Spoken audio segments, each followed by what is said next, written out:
केज तालुक्यातील उत्रेश्वर पिंपरी परिसरामध्ये एक खून झालेला आहे आणि या ठिकाणी 24 वर्षीय तरुणाचा मृतदेह उत्रेश्वर पिंपरी परिसरातील शेत रस्त्यावरती टाकण्यात आलेला आहे। रात्री ही हत्या झाल्याची माहिती समोर येत आहे। या घटनेची सकाळी 10 वाजता केज पोलिसांना माहिती मिळाल्याच्या नंतर पोलीस या घटनास्थळी दाखल झालेले आहेत। पोलिसांकडून आता या संदर्भातला अधिकचा तपास सुरू आहे। 24 वर्षीय विकी चंदन शिव या तरुणाची अतिशय निर्घृणपणे हत्या करण्यात आलेली आहे। चेहऱ्यावर आणि मानेवर धारदार शस्त्राचे वार या ठिकाणी आहेत आणि हा मृतदेह शेत रस्त्यावरील मध्यभागात टाकण्यात आलेला आहे। मोठ्या प्रमाणात या ठिकाणी रक्तस्राव देखील झाल्याचं पाहायला मिळतंय।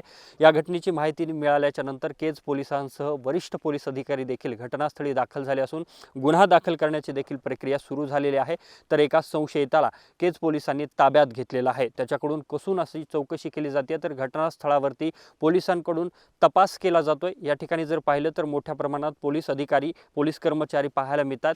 या संपूर्ण घटनेचा तपास हा IPS अधिकाऱ्याकडून केला जाणार आहे। केज तालुक्यातल्या उत्रेश्वर पिंपरी या ठिकाणच्या राहणाऱ्या या 24 वर्षीय तरुणाची निर्घृणपणे हत्या करण्यात आली आहे आणि या ठिकाणी जर आपण पाहिलं तर पोलिसांचा मोठा फौजफाटा या घटनास्थळी सकाळी 10 वाजल्यापासून दाखल झालेला आहे। पोलिसांकडून कसून असा तपास केला जातोय।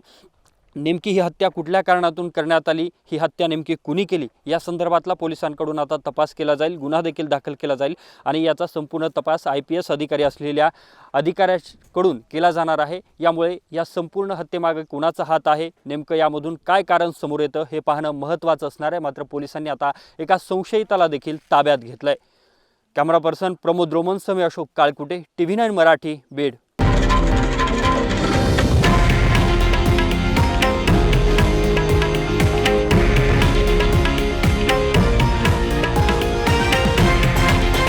हे आहे देशातील नंबर 1 न्यूज नेटवर्क आणि आपण पाहत आहात TV9 मराठी, एकमेव।